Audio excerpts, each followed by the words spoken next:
do coração, no estômago mesmo. Pai, nós pedimos a Ti que o Senhor exerça total domínio e senhorio sobre nós. Senhor, nós queremos alimento que de fato, Senhor, surta um efeito dentro de nós, cause uma reação espiritual. Prepara o nosso estômago espiritual para que possamos digerir a Tua palavra e que essa palavra realmente, Senhor, dela possamos extrair todos os nutrientes necessários para que tenhamos uma vida bem-sucedida diante de Ti, uma vida que Te agrada, Pai. Tome essa igreja, cada um que o Senhor trouxe aqui nessa noite, que cada um esteja debaixo da ação e do poder do Teu Espírito Santo. Essa, Senhor, é a nossa oração nessa noite, no nome de Jesus. Amém. Aleluia. Eu, no meu coração, tenho uma convicção muito grande que é um fogo de Deus nesse lugar. E não estou falando porque estou aqui à frente, não, mas eu tenho orado a Deus e eu sinto a presença do fogo de Deus. E o fogo, querido, quando ele vem para consumir.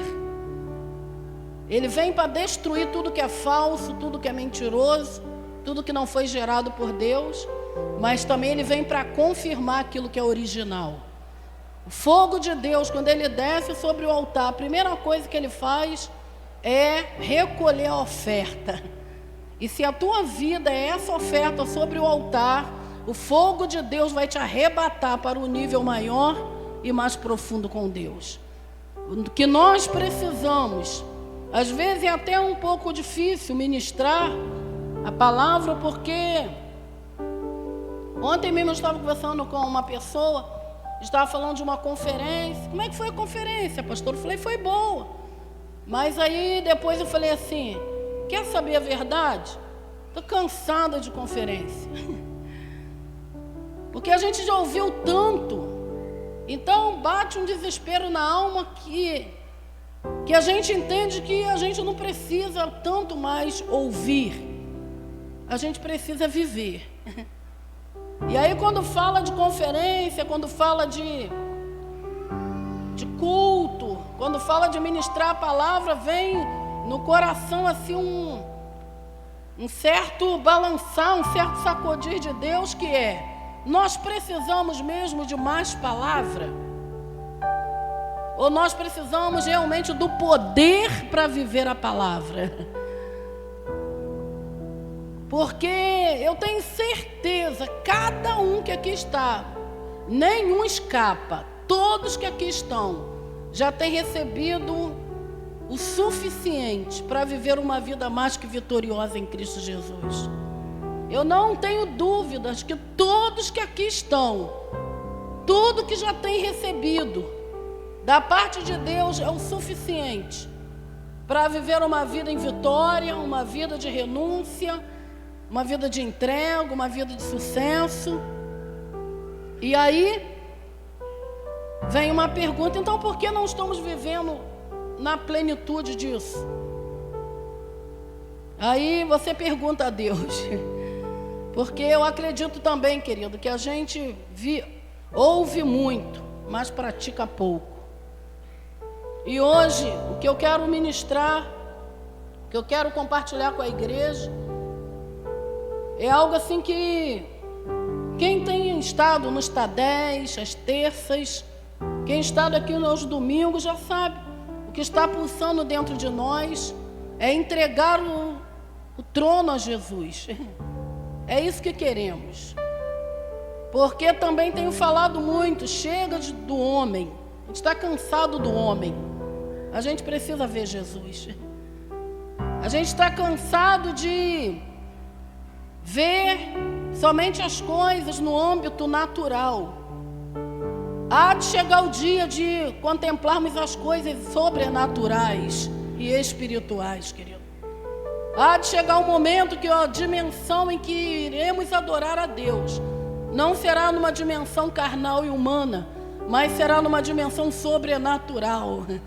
numa dimensão onde Deus está, que sejamos levados ao terceiro céu, onde está o trono de Deus.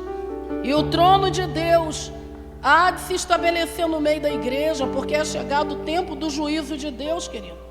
E o juízo de Deus começa na casa de Deus, com os filhos de Deus. Então, se alguma coisa tem que se consertar nesse mundo, a princípio não é o mundo, mas é a igreja. Porque a visão de Deus, o investimento de Deus e o trabalho de Deus é com a sua igreja. Porque a esperança do mundo é a igreja. A esperança para Magé é a igreja de Cristo. A esperança para o perdido é a igreja. A esperança, querido, para a sociedade não está, a solução não está na mão dos governantes, embora eles sejam, ferramentas fundamentais. Porém, a esperança do mundo é a igreja. Fale para quem está ao teu lado, a esperança do perdido é você.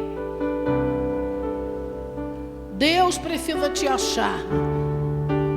E se tem algo que Deus, eu sempre falei isso, se Deus tem algum problema, na nossa linguagem bem humana, se Deus tem algum problema, o problema é a igreja, são os seus filhos, que não conseguem entender, que não conseguem se entregar, que não conseguem captar, se conectar. E aí está um problema, porque Deus tem um sonho de implantar o reino dele, mas o reino só pode ser implantado através da igreja. E se a igreja não entende isso, fica um impasse entre a vontade de Deus, e a prostração da igreja. Mas eu tenho crido e tenho orado para que o Senhor venha sobre nós. Quantos querem realmente que o trono de Deus venha sobre nós? Que a glória de Deus se estabeleça em nós. Senhor, que venha o teu reino. Como cantamos, apagam-se as luzes que estão sobre os homens, porque somente tu mereces brilhar. Toda a glória está em ti, todo domínio está em ti, toda a autoridade está em ti. Tu mesmo disseste, Jesus, que a ti foi dado o poder sobre os céus e a terra. Nas tuas mãos está a chave do inferno e da morte. Tu és o Senhor e sempre serás. Então que todas as luzes se apaguem e que a luz na tua direção se acenda e possamos te ver exaltado, glorificado, porque tu és Rei, tu és o Senhor de eternidade em eternidade. Te amamos, Senhor, te amamos, Jesus, e queremos tudo que procede de ti nós queremos. Queremos a tua presença mais do que o ouro, mais do que a prata, mais do que as riquezas nessa terra, mais do que os títulos, mais do que as posições elevadas na sociedade. Nós queremos a tua presença mais do que qualquer coisa que esse mundo possa nos oferecer, Senhor. É a ti que nós queremos, no nome de Jesus, Pai. Aleluia. Ezequiel capítulo 47. Ezequiel capítulo 47. Nós vamos ler esse texto aí, é um pouco extenso. Eu pedi que você preste bastante atenção. Ezequiel capítulo 47 diz assim: as águas que saíam do templo, ou as torrentes de águas purificadoras. Um homem levou-me de volta à entrada do templo, e vi águas saindo de debaixo da soleira do templo e indo para o leste, pois o templo estava voltado para o oriente. A água descia debaixo do lado do sul do templo, ao sul do altar. Ele então me levou para fora, para a porta norte, e conduziu-me pelo lado de fora, até a porta externa que dá para o leste, e a água fluía do lado do sul. O homem foi para o lado leste com uma linha de medir na mão, e enquanto ia, mediu 500 metros. Levou-me pela água, que batia no tornozelo. Ele mediu mais 500 metros e levou-me pela água, que chegava ao joelho. Mediu mais 500 e levou-me pela água, que batia na cintura. Mediu mais 500, mas agora era um rio que não se conseguia atravessar, porque a água havia aumentado e era tão profunda que só se podia atravessar a nado. Era um rio que não se podia atravessar andando. Ele me perguntou: filho do homem, vê isto? Levou-me então de volta à margem do rio. Quando ali cheguei, vi muitas árvores em cada lado do rio.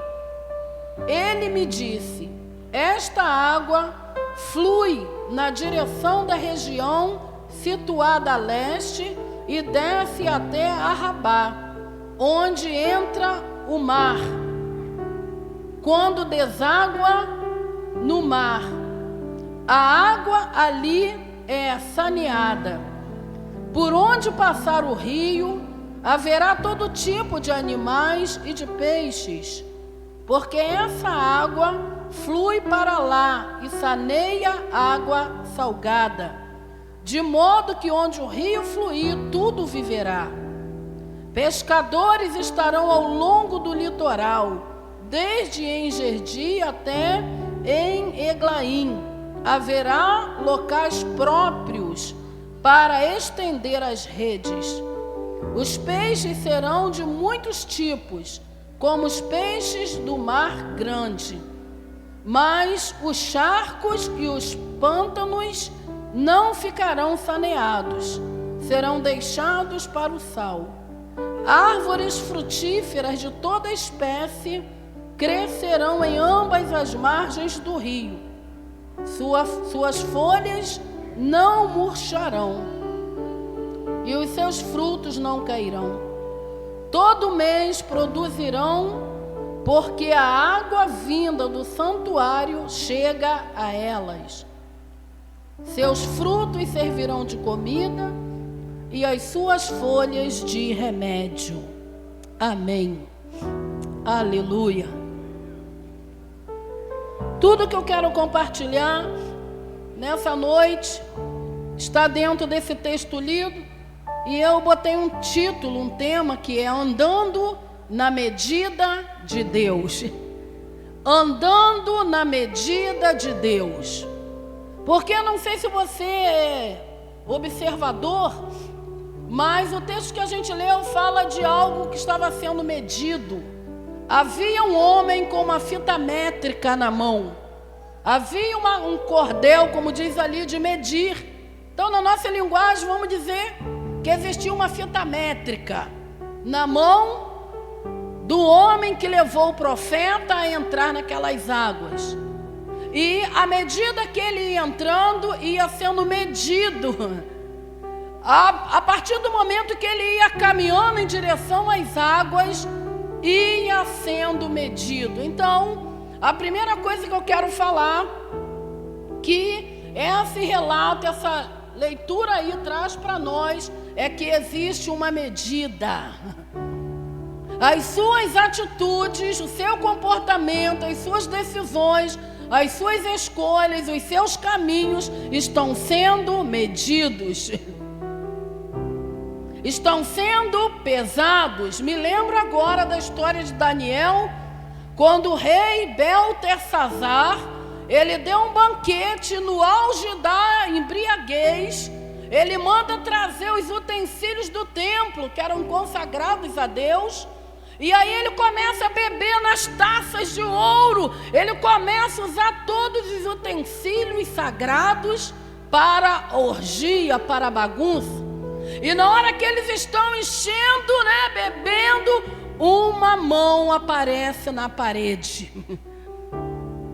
E aquela mão escreve na parede uma mensagem.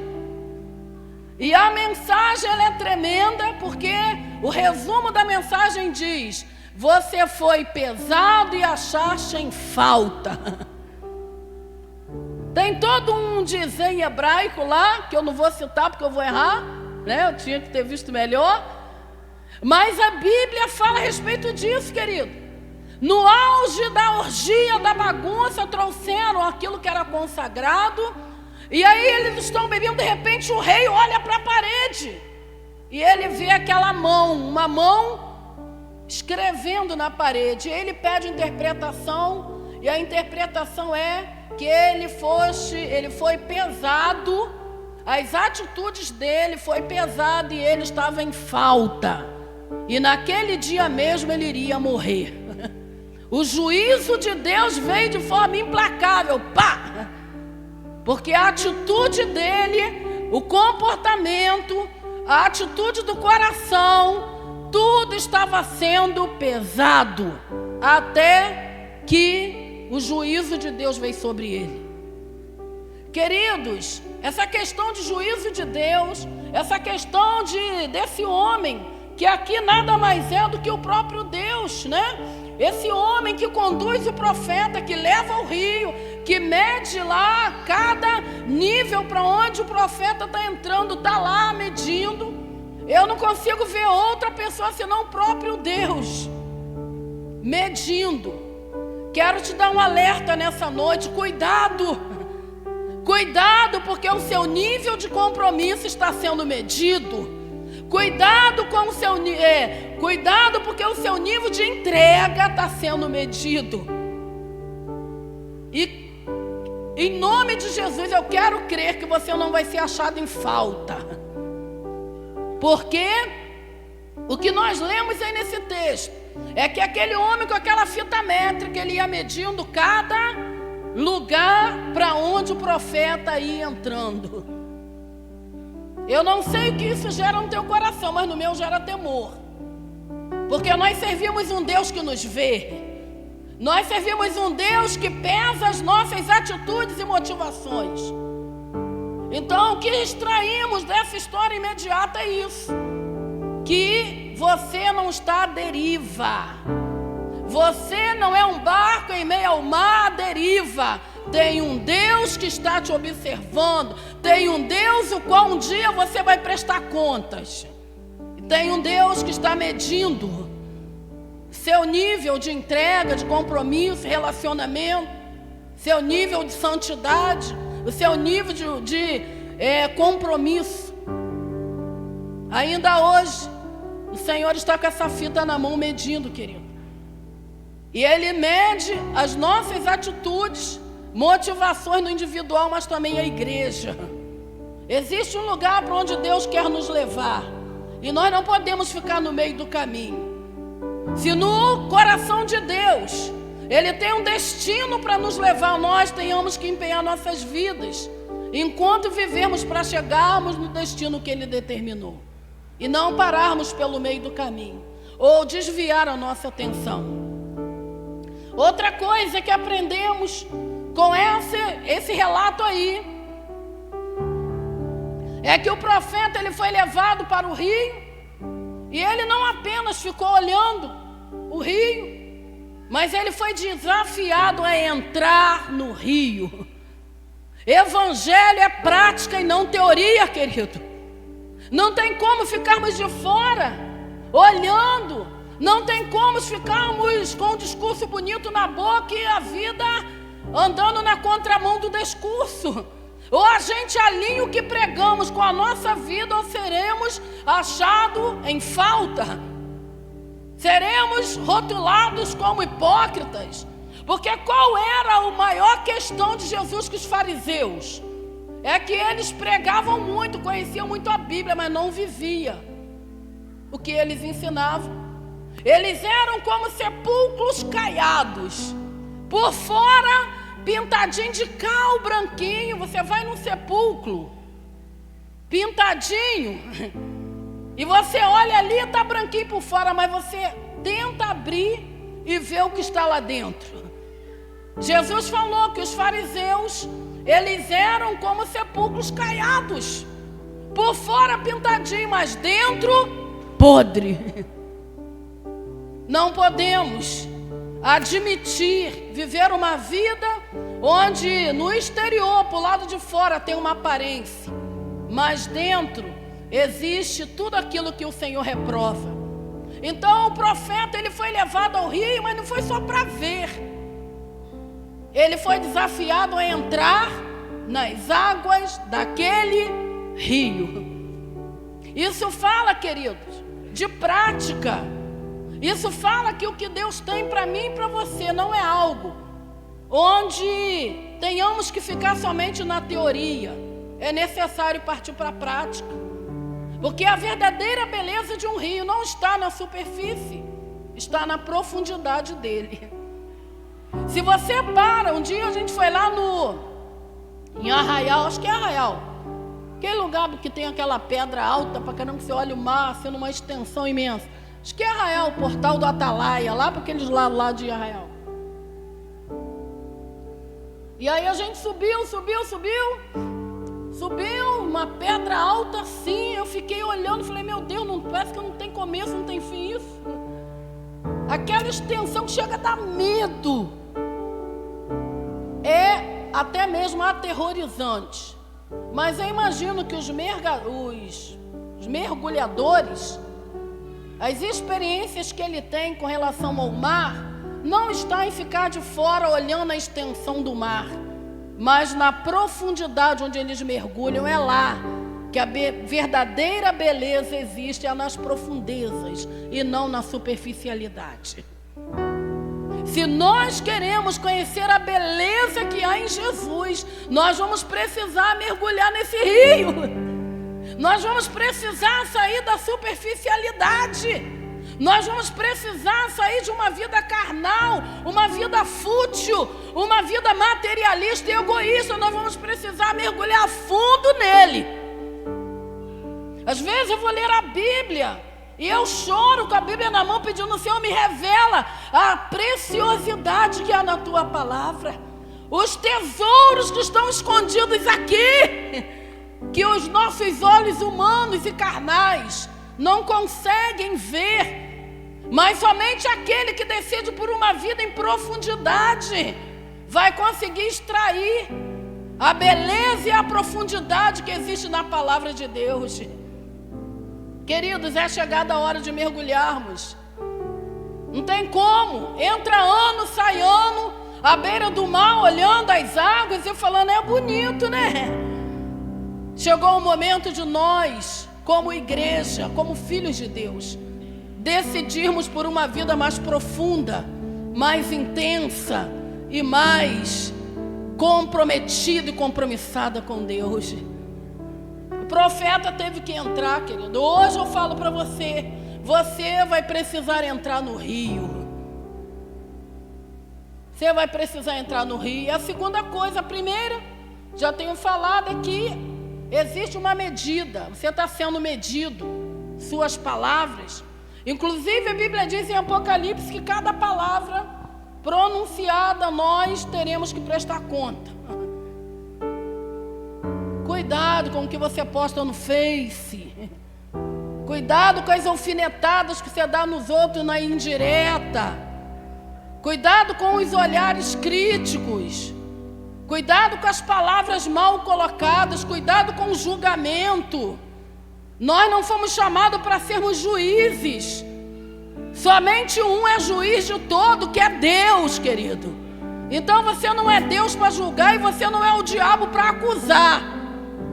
Então não assuma o papel do diabo e nem o papel de Deus. Fique no papel que é seu. Que é qual? Não julgar e não condenar ninguém. Ore. Ore por aqueles que você sabe que está vivendo uma vida talvez fora do altar, ore por ele ao invés de julgar. Ore pela igreja ao invés de criticar. Ore pelo seu discipulador ao invés de falar mal dele. Ore. A função nossa não é julgar ou condenar ou acusar ninguém. O nosso papel é colocar o nosso joelho no chão e pedir ao Deus dos céus que se mova no meio da igreja. Esse é o nosso lugar como filhos de Deus. Então toda crítica, todo posicionamento errado, eu te dou um conselho: saiba que tudo está sendo medido. E um dia a balança vai pesar, querido. Toma cuidado. É uma palavra de alerta para você, mas também é para mim. Porque primeiro, corta para o meu lado que estou falando. Então, devemos tomar muito cuidado. Terceira coisa que eu quero falar, dentro aqui do contexto, é que essa experiência do profeta, ela fala que ele estava dentro de um processo de crescimento. Porque quando ele entra no rio, a primeira coisa, as águas deram nos... aonde? Nos tornozelos. Depois aí é medido. Por que ali estava escrito que as águas deram no tornozelo? Porque foi medido. Aí o homem mediu mais 500 metros e ele entra. Olha só a sintonia, a harmonia entre o homem e o profeta. A proposta vinha e o profeta obedecia.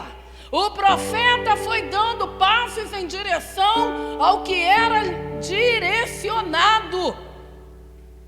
Isso fala de obediência, isso fala de entrega. Então, o primeiro nível, as águas deram nos tornozelos. Entra um pouco mais, as águas dão nos joelhos. Entra um pouco mais, as águas dão nos lombos. E entra um pouco mais até que ele não podia mais andar nas águas, porque as águas eram profundas e somente através do nado ele poderia continuar dentro das águas. Isso fala de crescimento, desenvolvimento.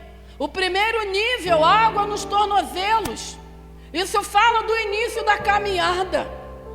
No início, a gente entra dentro do rio, mas quando as águas dão apenas nos tornozelos, ainda dá tempo de sair da água, porque nós ainda estamos no controle. Então, águas nos tornozelos fala do primeiro nível de uma vida com Deus, é o início de uma caminhada com Jesus.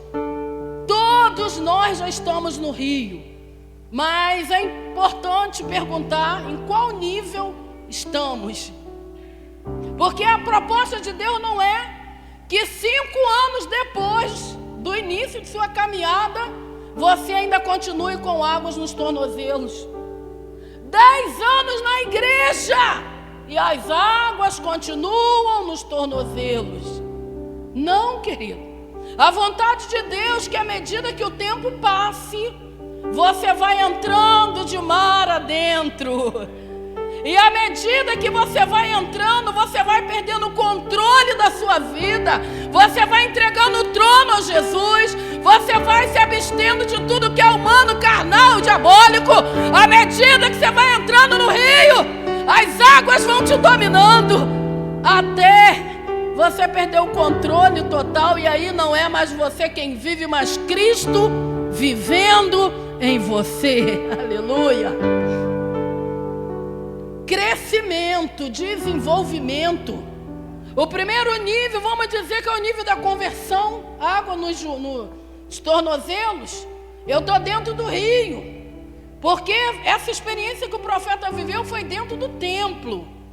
Diz que esse homem levou ele à porta do templo. Isso tudo era dentro da casa de Deus. Isso está falando de experiência com Deus, querido. Então, primeiro nível, conversão. Mas a gente ainda pode sair se quiser. O segundo nível, a água batia nos joelhos. Isso fala de vida de oração. Isso fala de vida de consagração. Águas batendo no joelho, está falando de quê, querido? De alguém que se curva diante do Todo-Poderoso. De alguém que desenvolve um relacionamento com Deus através da oração. Através de joelhos que se dobrem. Através, sabe, de uma humildade no coração para se prostrar. É o segundo nível. Porque no primeiro nível a gente vem do mundo cheio de pereba. A gente vem do mundo ruim, altivo, soberbo, ego elevado, por aí vai. Mas o segundo nível já está propondo para a gente uma vida de quebrantamento, de oração. Está falando aqui, águas nos joelhos. Eu não consigo ver de outra forma senão essas águas no joelho nos propondo uma vida de oração. Joelhos que se dobram. Pessoas que não se conformam em continuar presa ao pecado, em uma vida distante de Deus, mesmo dentro da igreja. É alguém que está buscando por Deus, é alguém que tem fome de Deus, é alguém que quer crescer. Precisamos dobrar os nossos joelhos, precisamos nos curvar diante do Todo-Poderoso. Precisamos desenvolver com Deus uma vida, querido, de prostração. Oh Deus, oh Jesus. Segundo nível, então, entendo que é uma vida de busca, uma vida de clamor, uma vida onde eu estou prostrado, não de pé. Terceiro nível, as águas davam nos lombos. E isso eu entendo que é santidade, ao mesmo tempo que a Bíblia fala em Efésios, cingindo os lombos com a preparação do Evangelho. Isso fala de trabalho. Os lombos cingidos era a forma que eles, antes de qualquer atividade que eles iam fazer, os judeus, eles amarravam, eles passavam meio que um cinto na cintura para ajustar para o trabalho. Lombos cingidos fala, querido, de uma igreja, de um povo que depois de passar pela experiência da conversão, entrar numa vida de busca, águas nos joelhos, quebrantamento, humilhação, entra no terceiro nível, que é uma vida de serviço, de entrega, de trabalho. E o último nível fala que as águas cobriram, de tal forma que ele não podia mais andar na água, ele tinha que nadar. Esse último nível fala de uma vida que se perde para o mundo, para o ego, para a carnalidade. É uma vida que agora está 100% rendida, prostrada, tomada absolutamente pelo senhorio de Deus. Enquanto as águas estão nos tornozelos, joelhos, ainda dá tempo da gente sair se quiser. Mas à medida que a gente vai entrando, vai ficando mais difícil voltar. Sabe o que eu tenho pensado hoje à tarde, dentro desse contexto? Me vem na mente a parábola do joio e do trigo. Que uma das diferenças do joio para o trigo é que quando o trigo ele está amadurecendo para ser ceifado, quanto mais ele vai amadurecendo, mais as raízes dele vai se soltando da terra. Então, está lá o trigo e o joio plantado. Quando o trigo começa a amadurecer e está quase pronto dele ser ceifado, as raízes vão se soltando da terra. É fácil arrancar o trigo. Em contrapartida, quanto mais tempo o joio é plantado, mais tempo ele está plantado, as raízes elas vão se aprofundando na terra. Então o trigo, a raiz sobe, e o joio, a raiz, se aprofunda. Quanto mais perto de Deus você estiver, mais as suas raízes desse mundo, querido, irá se soltar, porque a dimensão é outra. Deus quer nos transportar do natural para o sobrenatural. O trigo, ele não tem aliança e compromisso com essa terra. As suas raízes não estão presas no chão, mas estão presas na eternidade ao lado do Senhor. E quanto mais tempo você amadurecer, quanto mais fundo você for em Deus, quanto mais profundo você entrar no rio, mais as suas raízes se soltarão dessa terra.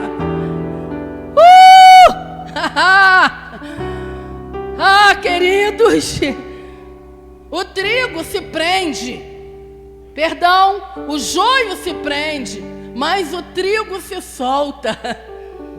Quanto mais você for entrando em nível de intimidade com Deus, menos mundano você vai ser, menos carnal você vai ser, menos materialista você vai ser.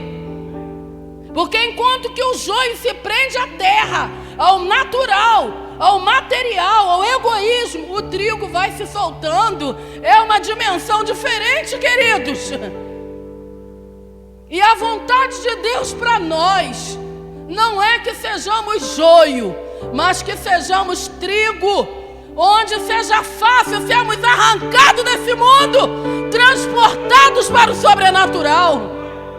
Essa é a vontade de Deus para nós. O profeta chegou em um nível onde ele perdeu o domínio. Ele perdeu o controle das águas sobre ele. Ele se perdeu nas águas. Ali não era mais Ezequiel. Ali era Deus nele e não ele em Deus. Era diferente. É nesse nível que Deus pretende levar a igreja.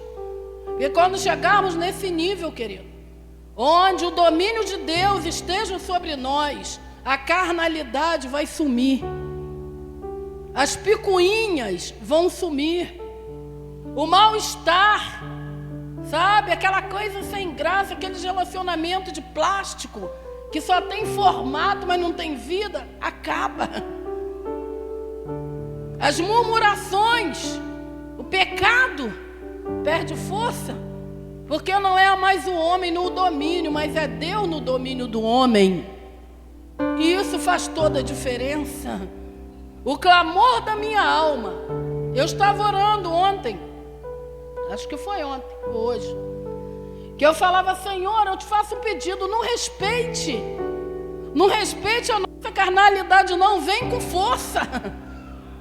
Porque uma coisa que me chama a atenção na história do profeta Ezequiel é que esse profeta, durante toda a sua história, você vai ver o senhorio de Deus, pá! Ele diz: veio sobre mim a mão do Senhor e me levou, pá! Me colocou no vale de ossos secos. Deus não perguntou se ele queria ir, veio a mão e pá! O levou. Em outra ocasião, diz lá no capítulo 2, capítulo 1, ele teve uma visão tremenda, ele se prostrou. Daqui um pouco, no capítulo 2, diz lá que o Senhor falou com ele: filho do homem, põe-te de pé e falarei contigo. Só que ao mesmo tempo que Deus manda ele se pôr de pé, Deus viu que ele não tinha condição. Aí o Espírito entra nele, pá! Entrou e o coloca de pé. Esse é o desejo do meu coração, que o Espírito Santo entre em nós e nos coloque de pé, nos faça ver a face do nosso Deus. Queridos, o domínio de Deus sobre nós, e não nós no controle, administrando, vendo o que dá, o que não dá, se quero, se não quero. O governo de Deus de forma radical, implacável e absoluto, da mão do Senhor vir sobre nós, e que sem que planejemos ou sonhemos, a mão do Senhor venha de forma radical e nos transporte para o sobrenatural, querido. É um profeta que viveu dentro de um absolutismo de Deus. Deus não respeitou Inclusive, hoje eu estava lendo um pouco. Se não me falha a memória, no capítulo 25, fala que Deus, a esposa desse profeta morreu, Deus falou para ele: olha, não chore, não se lamente, você vai gemer em silêncio. Tamanho era o senhorio de Deus sobre a vida do profeta, que Deus até tirou dele o direito de lamentar e chorar pela esposa que havia morrido. E isso serviu de uma mensagem para o povo de Israel. Tenha interesse em ler a palavra de Deus, querido. E para terminar, sabe, a Bíblia fala, querido, que no verso final, na parte final, diz que ele entra no rio, as águas o cobrem, mas diz lá que quando ele volta à margem do rio, quando ele entra no rio, o cenário era um. Mas quando ele é trago de volta à margem, diz que tudo tinha se transformado. Diz, se você for observador, você vai ver a descrição que aqui faz. Quando ele volta à margem do rio, diz que na margem do rio, de um lado e de outro, havia árvores frutíferas. Aquelas águas onde entrava estava trazendo cura, peixes e por aí vai, querido. O cenário mudou completamente. Antes de entrar no rio era um cenário. Quando ele sai do rio e volta à margem, era outro cenário. Ontem eu estava orando, pensando, falando com Deus, e me veio uma palavra ao coração. E a palavra é: você não vive para transformar as circunstâncias. As circunstâncias existem para te transformar. Às vezes a gente acha que a gente que tem que mudar tudo à nossa volta. Não é. Deus quer usar tudo à nossa volta para nos transformar. Deus tem nos chamado, querido, para vivermos uma vida além dessas quatro paredes. Deus quer mostrar o trono dele a mim e a você, nos levando a viver uma vida de intensa busca e profundidade. Nessa noite há um rio cujas águas são limpas e cujas fontes é o altar, porque aquelas águas saíam do altar. Altar é lugar de santidade. A água do rio, as águas, está falando de purificação, está falando, querido, de santidade, pureza. Está falando de entrarmos no nível jamais experimentado e entrados até hoje. Saia da superfície. Pastora, mas eu tenho medo de ir mais fundo, porque eu não sei o que o Senhor vai me pedir. Se eu entrar nesse rio, e se Deus me pedir o meu namoro? E se Deus pedir, e se Deus pedir a minha profissão? Pastor, e se Deus pediu o meu ministério? Eu não sei, mas eu só sei de uma coisa: que todas as coisas cooperam para o bem daqueles que amam a Deus. Deus jamais te pedirá algo sem que Ele antes já tenha preparado algo maior para te entregar. Jamais, jamais, jamais, jamais. O que Deus tem para mim e para você, querido, é algo que jamais penetrou no nosso coração.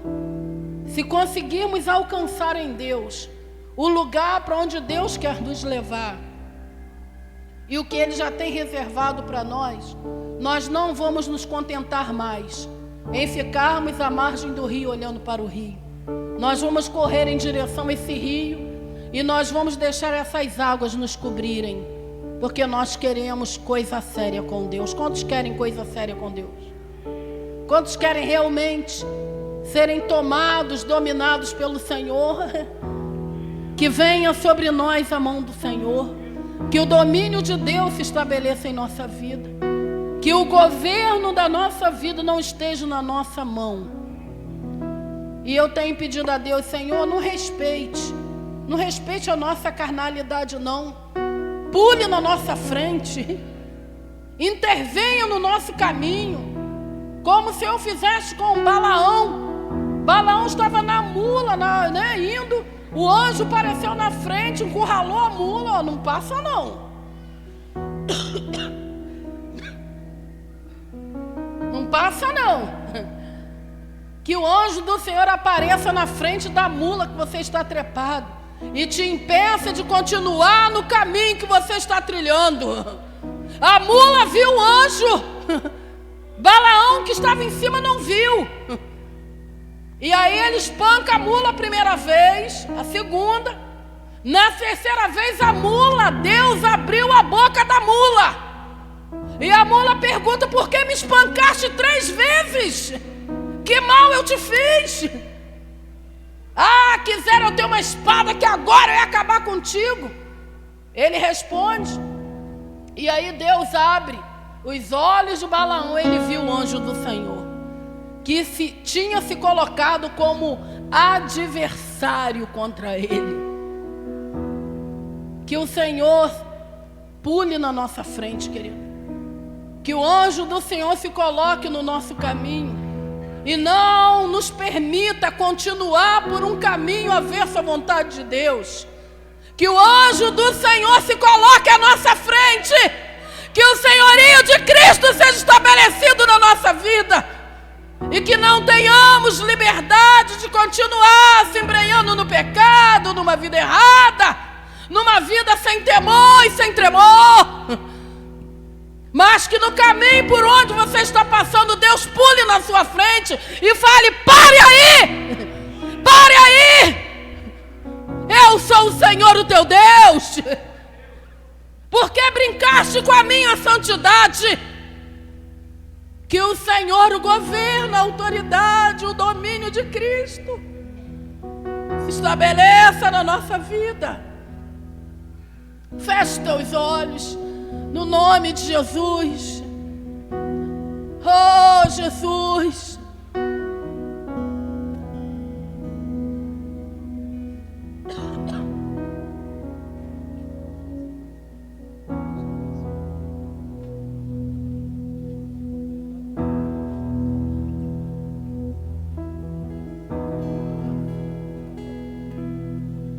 Jesus,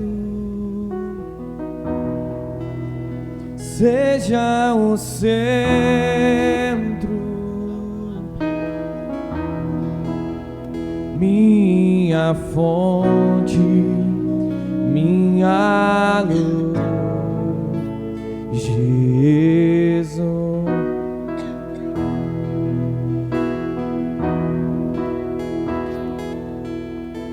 Jesus, seja o centro, minha esperança, minha canção. Jesus,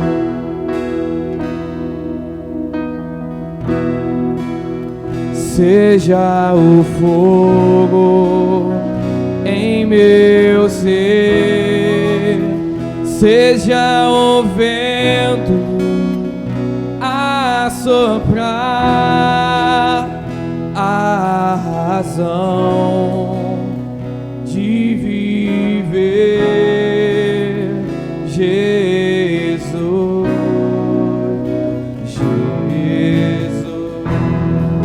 O profeta, ele teve que entrar naquelas águas, porque quando ele sai das águas, aquelas águas tocou onde havia morte e trouxe vida.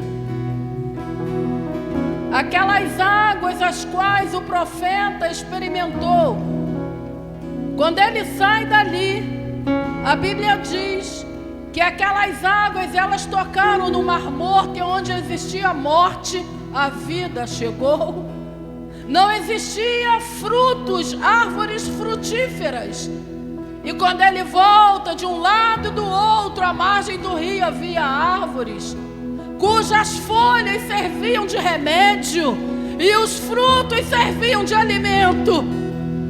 Ah, queridos, Magé está esperando por pessoas que entrem nesse rio, para que ela seja tocada pelo Senhor. Oh, todo cenário de morte, de frieza, todo cenário de violência, todo cenário de roubo, de corrupção, se nós, como filhos de Deus, assumirmos compromisso sério com Ele, tudo à nossa volta será transformado. Onde existe morte, a vida vai entrar. Onde existe enfermidade, a saúde vai entrar. Onde existe frieza, o fogo de Deus vai entrar. Depende de mim e de você, porque as circunstâncias que vivemos, tudo que está à nossa volta, depende do quanto de Deus vai estar em nós, para que essas circunstâncias entrem num processo de transformação também. Está na tua mão, está na minha mão nessa noite decidirmos o que fazer com tudo que temos ouvido. Eu já estou aqui no altar e como eu orei nesse dia, eu falei: Senhor, não respeite, por favor, Senhor, não respeite a nossa carnalidade, não respeite as nossas decisões, não. Nós não sabemos escolher, nós não sabemos qual caminho seguir. Senhor, pule na nossa frente, intervenha com autoridade, não nos deixe continuar no caminho que estamos trilhando. Deus, rasga o céu e desça, rasga os céus, rasga os céus sobre a igreja. Orianda na laba, chorianda na laba.